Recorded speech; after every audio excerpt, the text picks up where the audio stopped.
করেছি, ও যখন যা বলেছে বিশ্বাস করেছি। আমার বাড়িতে এসেছে, থাকতে চেয়েছে, থাকতে দিয়েছি, টাকা চেয়েছে দিয়েছি, কিন্তু ও যে এরকম বক্সের ভিতরে ড্রাগস নিয়ে আমার বাসায় সেটা রেখে দেবে এবং এসব ইল্লিগাল কাজের সাথে জড়িত আমি কিন্তু কিছুই জানতাম না। যেহেতু তোমার সাথে ওর বিয়ের কথাবার্তা চলছে এবং বিয়ে ঠিকও হয়ে গেছে, সো আই থট যে তোমাদেরকে আমার বিষয়গুলো জানানো উচিত। কিন্তু ডিজে তো মানে ও নাকি ওসব ছেড়ে দিয়েছে, ওর দলের লোকজন ওকে খুঁজছে, মেরেছিল। ও তো আমাদের বাসার সামনে আহত হয়ে পড়েছিল। এগুলো সব নাটক ইভানা। ডিজে যে কত বড় ভণ্ড, কত বড় দুষ্টু টাইপের একটা ছেলে, সেটা ওকে সামনাসামনি না দেখলে, নিজের চোখে না দেখলে বিশ্বাস করা কঠিন। এই ডিজেকে কিন্তু আমার কখনোই সুবিধার মনে হয়নি, চেহারার মধ্যে কেমন একটা শয়তানি শয়তানি ভাব আছে। দেখো, ডিজে দোদুলের ভাই, আমি আমি সবসময় দোদুলের ভালো চাই। আমি জানি যে তোমরা ভালো থাকলেই দোদুল ভালো থাকবে। আমি সীমানাকে কথাগুলো বলতাম, কিন্তু সীমানা তো আমার কোনো কথা বিশ্বাস করতো না। আমি যা জানতাম সবকিছু বলে দিয়েছি তোমাদের ভালোর জন্য। এখন বিশ্বাস করবে কি করবে না সেটা টোটালি আপ টু ইউ। তুমি বরঞ্চ দোদুলকে বলো ডিজেকে জিজ্ঞেস করতে আমার বাড়িতে বক্সে লুকিয়ে রাখা জিনিসগুলোর ব্যাপারে। তারপর ওর চেহারা দেখেই বুঝতে পারবে ও সত্যি বলছে না মিথ্যে বলছে। আরেকটা কথা, এই ধরনের বক্সে ড্রাগস নিয়ে যদি বাড়িতে রেখে দেওয়া হয় তাহলে কিন্তু এই দেশের আইনে বিরাট বড় একটা ক্রাইম। রাখছি, ভালো থেকো।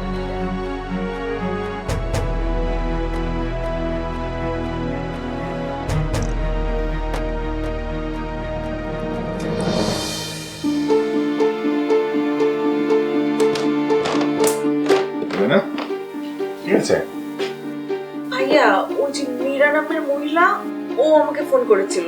মীরা? মীরা তোমাকে কেন ফোন করবে? কি হয়েছে?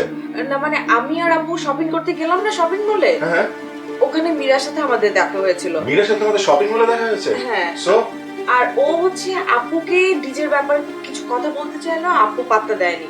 এখন ও আমাকে ফোন করে ডিজের ব্যাপারে এই কথাগুলো বলেছে। কি বলেছে? মীরা বলেছে ডিজে নাকি মীরার কাছ থেকে টাকা নিয়েছে। ডিজের কাছে বক্স আছে, ওই বক্স ভর্তি নাকি ড্রাগস, আর ডিজেকে পুলিশ খুঁজছে।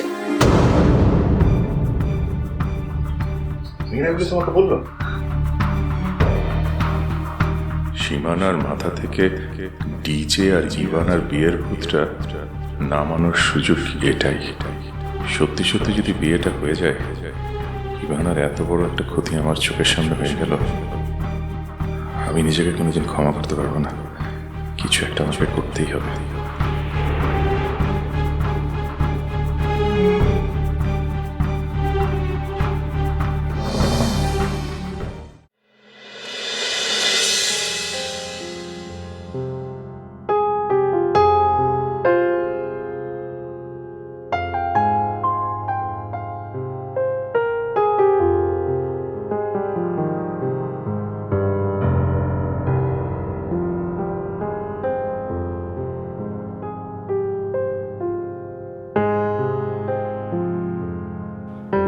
এই নাও, সকালে তোমার হাতের চা খাইয়েছো, এখন আমার হাতের বানানো চা খাও। আপনি শুধু শুধু এই কষ্টটা করতে গেলেন।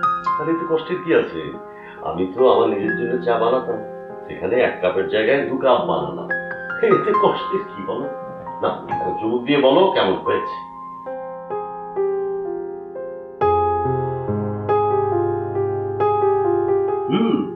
ওয়াও, আপনি তো চমৎকার চা বানান।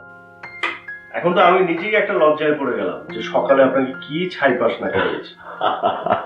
আরে না না,